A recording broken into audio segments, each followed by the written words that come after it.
Bonjour à tous et bienvenue pour cette nouvelle vidéo où je vais vous présenter mon bilan de juillet. Alors, je comptais vraiment pas faire la vidéo, du coup c'est vraiment fait un petit peu assez brouillon. J'ai essayé d'être assez rapide et assez clair puisque j'étais censée partir hier en Italie. En fait, je pars demain. Donc, voilà, la grande organisation. Du coup, en fait, je pensais vous faire un bilan trimestriel écrit. Parce que j'ai pas fait le bilan de juin parce que quand je suis revenue c'était la mi-juillet et du coup je voyais pas l'intérêt de faire le bilan de juin la mi-juillet. Je m'étais dit je vais faire les deux en même temps. Et voilà, du coup en fait j'ai le temps de faire le bilan de juillet.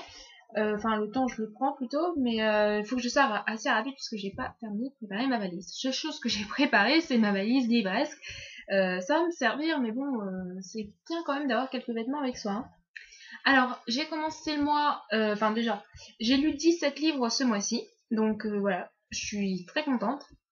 13 romans, 4 BD, j'ai lu 4000 pages, donc c'est presque 500 de plus qu'en juin, où j'avais lu aussi 17 romans, mais là j'avais lu 8 BD, donc voilà, je suis vraiment très contente de mon début de lecture de juillet, j'espère que août, ça sera encore plus, ce qui est possible.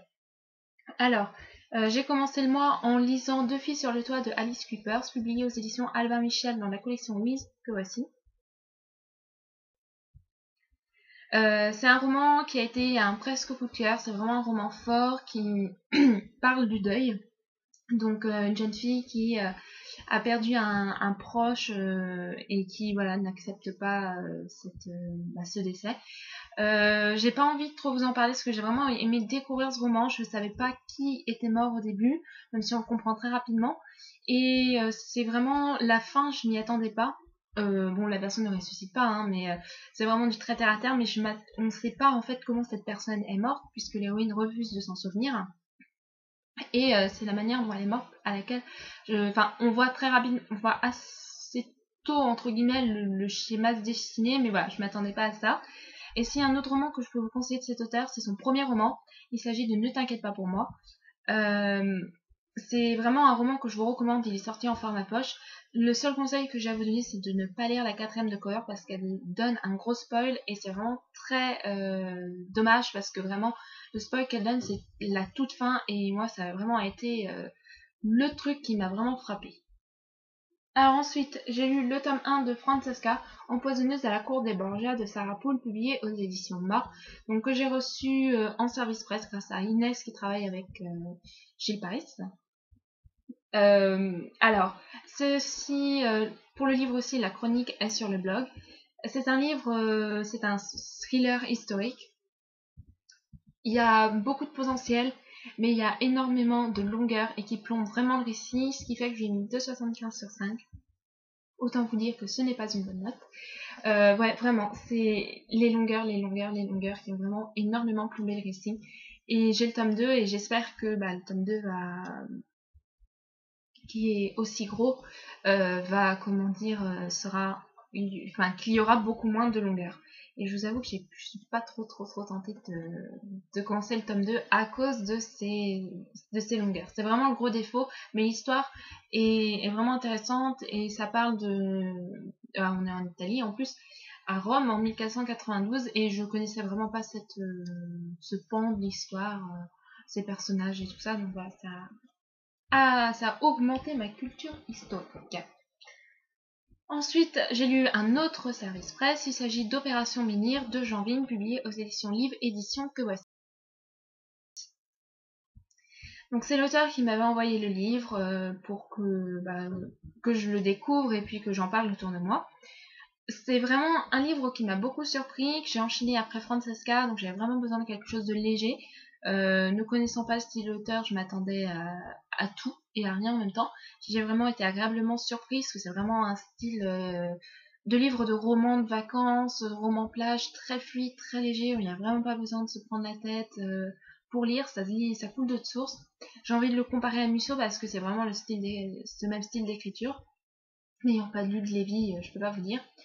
Le petit bémol de ce livre, c'est qu'on est vraiment passé proche du coup de cœur. Au final, on est redescendu à 3 sur 5 parce que j'ai trouvé l'histoire peu concluante. Il y a 3 histoires qui se déroulent en même temps et j'ai trouvé que les liens entre les différentes histoires étaient soit peu concluants, soit carrément tirés par les cheveux pour certains petits détails. Donc c'est dommage, mais c'est vraiment un auteur que je compte encore découvrir.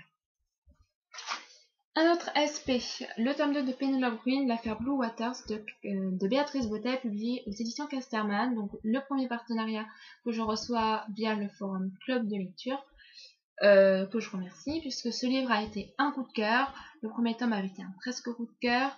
Là, dans celui-ci, schéma différent, on n'a pas une fin avec toutes les révélations, mais on a un schéma qui se dessine petit à petit, avec quand même quelques coups de théâtre vraiment sympathiques, enfin bien sentis parce que je n'avais vraiment pas vu venir.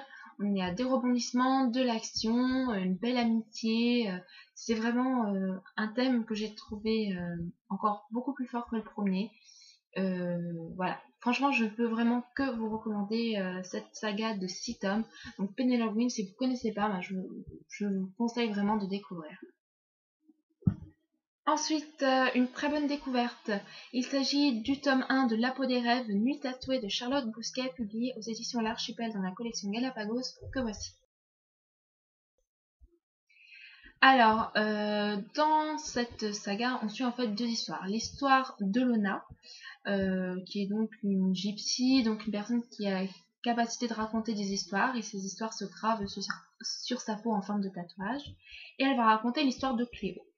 Donc Cléo qui vit dans un monde post-apocalyptique, qui voue une haine féroce à une race de ce monde, et qui en fait va découvrir, enfin une rencontre va vraiment tout bouleverser, son passé, ses croyances, etc.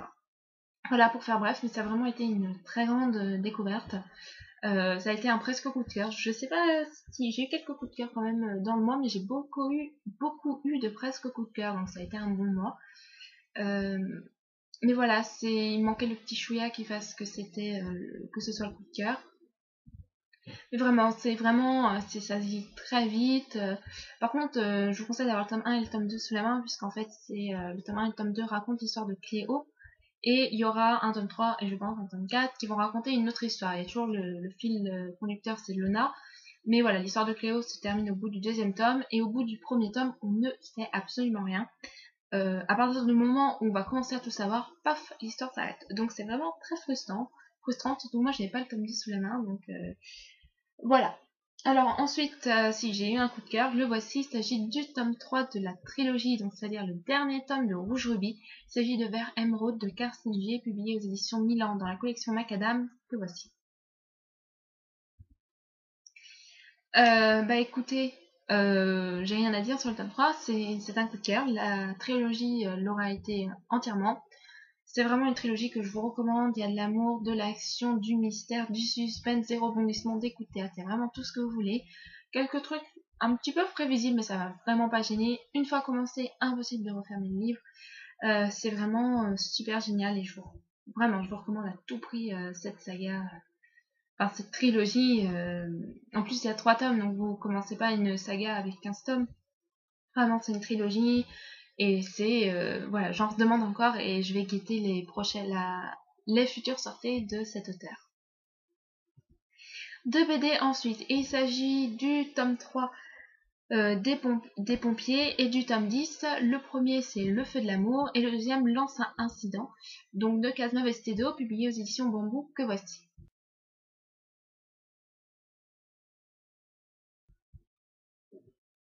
Alors, les pompiers, écoutez, c'est une des seules BD que je lis. C'est de l'humour, c'est vraiment une BD idéale pour les vacances. Il n'y a pas trop de bulles, pas trop de lecture, mais voilà, c'est très humoristique, c'est tranquille, c'est vraiment. Je suis pas une grande amatrice de BD, mais il m'arrive quand même d'en lire un petit peu.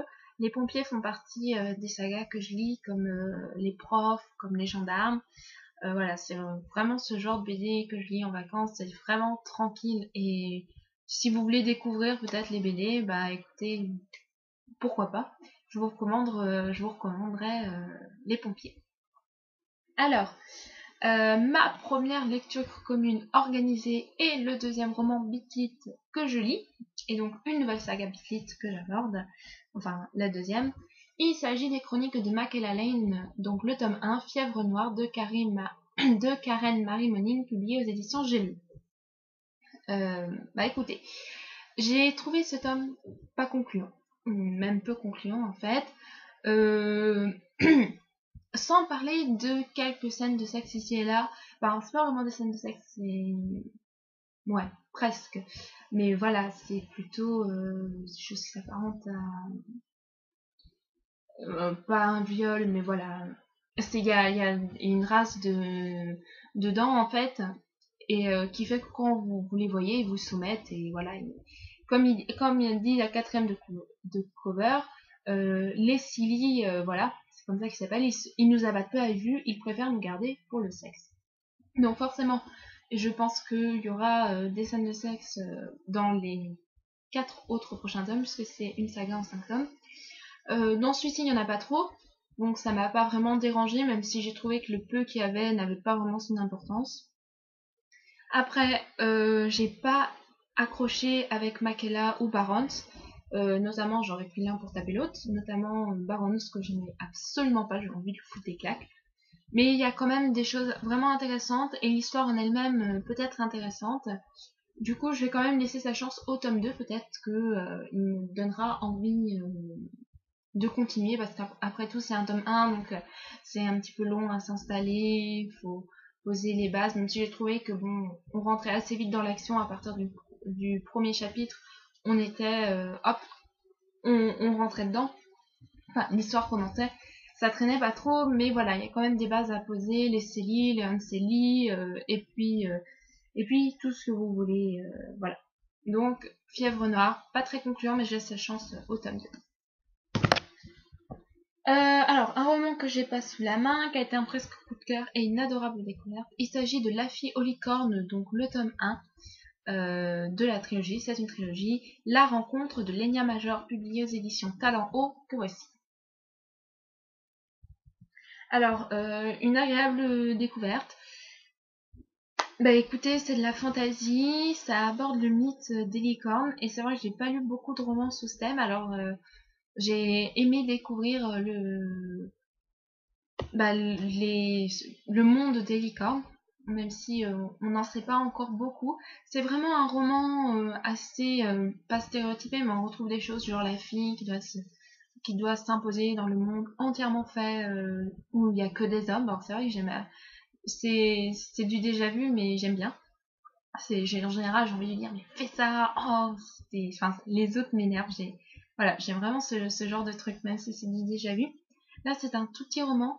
Ça se lit vraiment très très très très très vite. On rentre très facilement dans l'histoire. J'aurais voulu qu'on en sache plus, puisque à un moment, je sais pas, il va se passer 3 mois, et au lieu de nous détailler l'apprentissage qu'ils ont pendant 3 mois, on va nous dire, et ils ont appris pendant 3 mois. J'aurais aimé savoir ce qu'ils apprenaient, avoir plus de détails. L'auteur a fait le choix de rester superficiel. J'aurais aimé qu'il approfondisse, mais c'est quand même vraiment une très très très bonne découverte, et j'ai vraiment très hâte de lire la suite. Et je vous le recommande vraiment. Alors, peut-être la plus grande déception de ce mois, il s'agit de Abandon de Meg Cabot, publié aux éditions Hachette dans la collection Black Moon, que voici. Mais écoutez, j'ai trop rien à vous dire de ce livre, puisque je l'ai abandonné, donc il porte bien son nom. Au bout de 100 pages, c'était hyper brouillon, je comprenais rien, j'avais absolument pas accroché, je m'ennuyais. J'ai pas pour habitude d'abandonner des romans, mais quand je sens quand ça fait une journée ou deux que je lis pas parce que je lis ce roman, j'abandonne parce que je sais que ça va être la galère. Et ça a été le cas pour Abandon. Vraiment, j'ai pas accroché. Même je l'avais mis en pause, je m'étais dit peut-être que c'était pas le moment pour le lire, etc. Mais non, c'est vraiment le livre qui ne me convenait pas. Donc voilà, peut-être qu'il en conviendra à d'autres. Moi en tout cas, pas du tout, et je sais qu'il n'a pas de très bonne chronique. Ensuite, un roman VO, The Legend of Sleepy Hollow de Washington Irving, publié aux éditions, aux New Editions, je crois. Donc que voici. C'est bon. Au niveau du texte en VO, du contenu VO, c'était vraiment très abordable. En plus, il y avait des dessins qui, soit dit en passant, étaient très moches, mais il y avait des dessins qui permettaient vraiment de bien comprendre le texte. Donc ça aidait. Vraiment, c'est vraiment un niveau très accessible. Le conte, parce que c'est un conte, fait 40 pages, donc ça se lit vraiment très vite.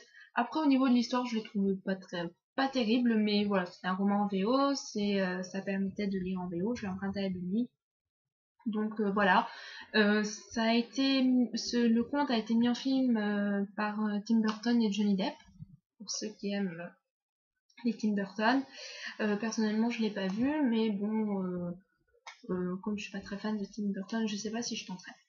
Voilà. Alors, une autre BD. Le donjon de Narelbuck. Donc le tome 2 de la première saison, la partie 2, publiée aux éditions Terre de Lune. Bien écoutez, Narelbuck, c'est ma découverte de l'été, j'ai envie de dire. J'ai découvert la saga MP3. Voilà, j'en ai beaucoup entendu parler. Franchement, je vous recommande.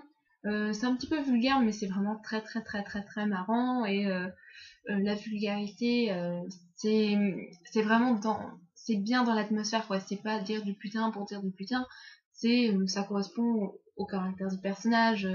Au lieu de dire j'ai envie d'aller aux toilettes, tu vas dire j'ai envie de chier, mais c'est marrant, que c'est mis en scène d'une telle manière que forcément on se dit pas bah ouais c'est vachement vulgaire, on se dit oh c'est marrant quand on sourit. Mais franchement ça m'a beaucoup fait rire et je vous recommande beaucoup le donjon de Narelbuck. Franchement, ouais, c'est un très bon moment et ça permet de. Bah ouais, voilà, truc agréable, de se déstresser si on est stressé, de sourire. Voilà, donc le donjon de Narelbuck, en plus, la cover de la BD est vraiment superbe.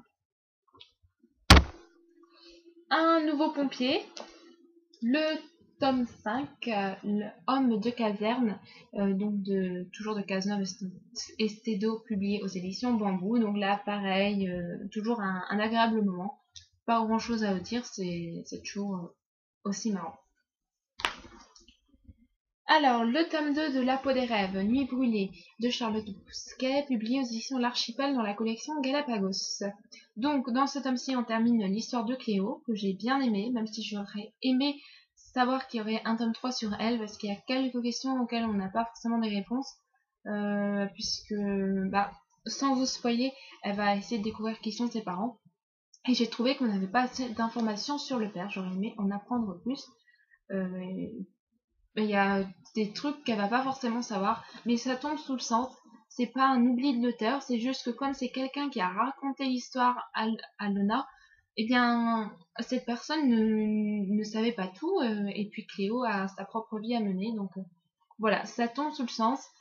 C'est pas un défaut, c'est vraiment voulu de l'auteur. Mais voilà, j'aurais bien aimé continuer avec Cléo et j'espère que la prochaine histoire sera tout aussi eh bien, passionnante.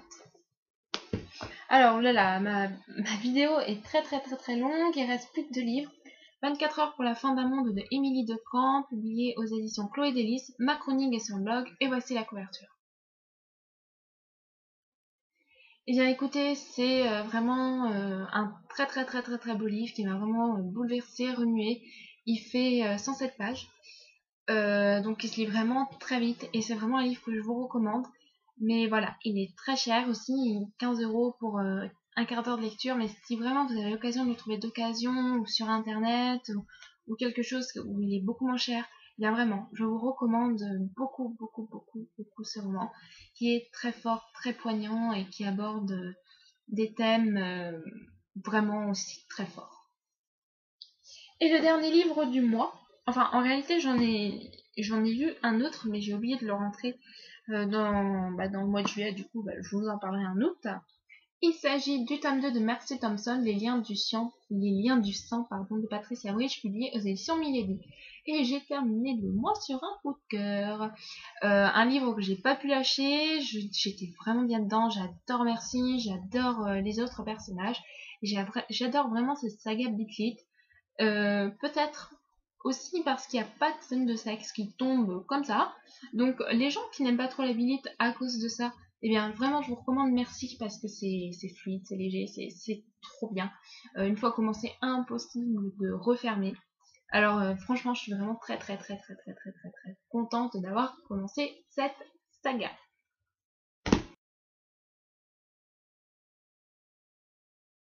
Alors, les livres que j'ai prévus pendant le mois, alors il y en a peut-être une trentaine. Ça va peut-être vous paraître beaucoup, mais Vraiment, là, j'ai vraiment augmenté mon débit lecture. De là à arriver de un livre par jour, peut-être pas.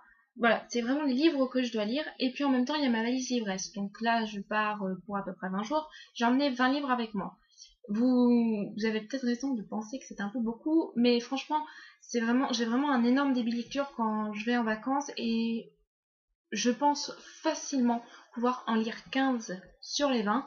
Donc c'est vraiment pas donc ça fait forcément beaucoup, mais j'en aurai que 5 en trop. Puis voilà, ça me permet aussi d'avoir un petit peu de choix. Vraiment, bah, quand j'étais à Clermont-Ferrand, je suis restée une semaine, donc 8 jours précisément. J'avais emmené 8 livres, j'en ai eu 7. Donc vous voyez, et pourtant il y a un livre que j'ai mis 4 jours à lire. C'est vraiment, quand je suis en vacances, je suis du rythme de 1 à 2 livres par jour. Donc je lis énormément, beaucoup, enfin même énormément. Du coup, là j'ai vraiment beaucoup de livres à vous montrer, ça va défiler assez vite, mais si ça vous paraît trop, c'est pas impossible que je lise tout ça. Alors, on commence avec le tome 1 des écrivains, La Cité lumineuse de Frédéric Marx, publié aux éditions BAM. Paradise de Simone Elkeles, publié aux éditions La Martinière Jeunesse dans la collection Fiction. Un livre voyageur que j'ai reçu grâce à Anaïs, que je remercie. Apocalypsis, le tome 1, Cavalier Blanc, Alice, de Elie Esseriam, publié aux éditions Le Nouvel Angle. Enfin, Nouvel Angle. Le tome 2 de Francesca, La trahison des Borgia, de Sarah Poole, publié aux éditions Ma Édition. Donc lui, c'est un SP.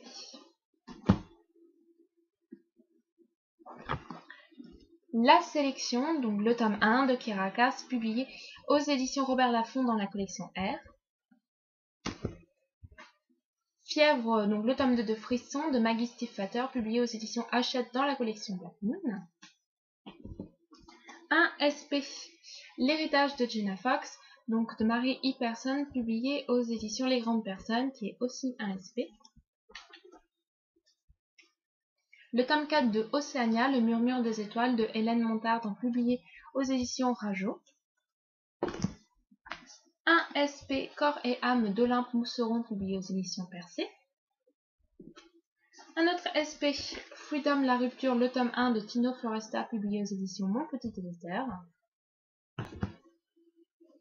Un VO, Ace Larkstar, de Lisa Manchef, publié aux éditions Squarefish, que j'ai organisé une lecture commune.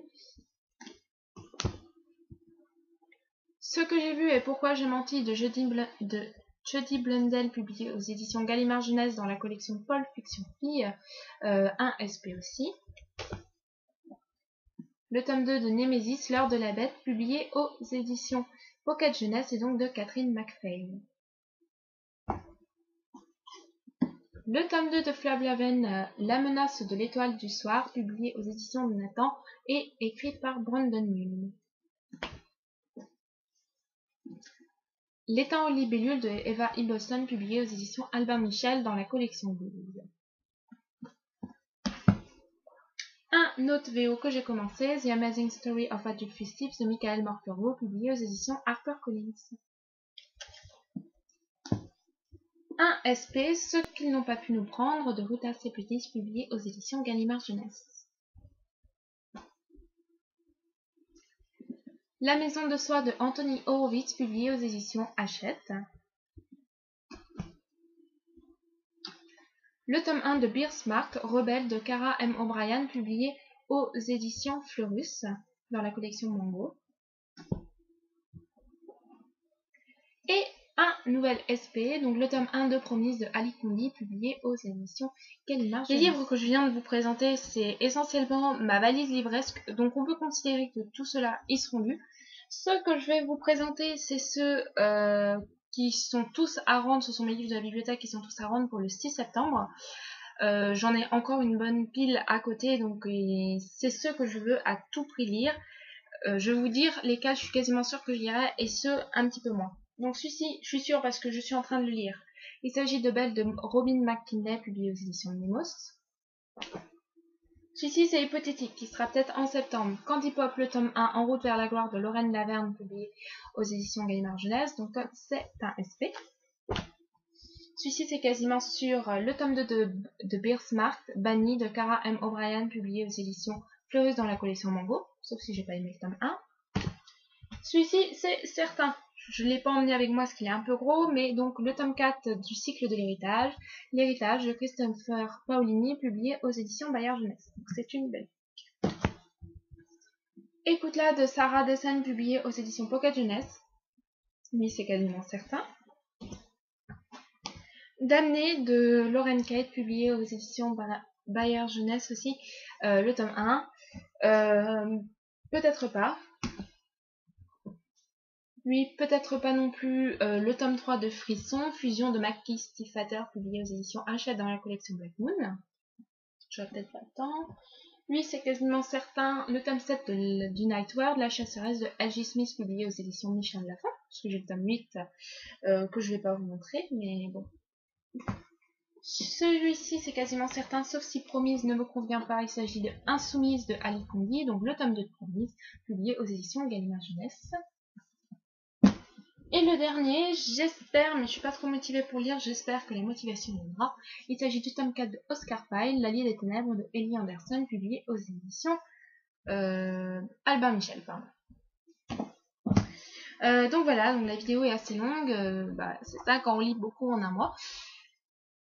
Bah écoutez, voilà, j'ai essayé de pouvoir lire tout ça, ça ferait vraiment un immense bilan à vous montrer en août, mais bon, à septembre, voilà, la rentrée reprend, je serai à 4 livres maximum par mois, donc bon, mes email mailbox vont plus être aussi conséquents non plus, et je vais pas acheter de livres en août, ou très peu, puisque je pars en Italie, donc je ne parle pas italien, je vais pas acheter des livres italiens. Donc voilà, je suis pas sûre de pouvoir lire quand même tout ça, mais il y aura plus de la moitié de lu, ça j'en suis certaine. Je vous fais à tous de gros bisous, et bien on se retrouve quand je reviendrai, je sais pas trop. Et puis voilà, bonnes vacances, et à tous ceux qui sont en vacances ou qui vont être en vacances, et j'espère que vous aurez du soleil là où vous allez. Bisous bisous.